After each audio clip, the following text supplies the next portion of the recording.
So మొదట ఈ బీదలకు రక్షణనివ్వాలి.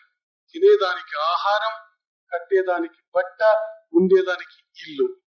ఈ మూడు కనీసమైనటువంటి ధర్మం నాయకులది. ఇటువంటిది చేస్తే మానవుడు సుఖంగా సౌఖ్యంగా బ్రతుకగలడు.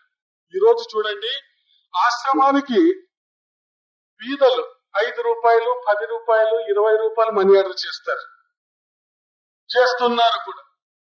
కష్టోళ్ళకి చెప్పినాను, చూడండి మీ ఇండ్లలో దేవునితో తింటారా మీరు అని అడిగిన. దేవునితో తింటారు స్వామి.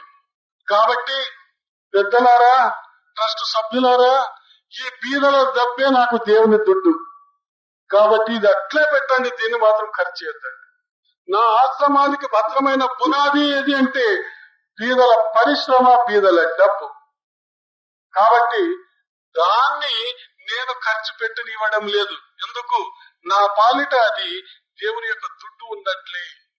అందుకే పోస్ట్ ఆఫీసుల్లో అట్లే ఉంది అది. ఇక నా ఆశ్రమానికి ఎంతమంది వస్తున్నారు మీ ప్రక్కలు, వాళ్ళ సేవ నా ఆశ్రమానికి భద్రమైనటువంటి పునాదిగా ఉంది. అంత పెద్ద బ్రిడ్జ్ నవ్వుకుంటూ 30 రోజుల్లో కడిగేసి పెట్టేసినారు. సాధ్యమా ఇది?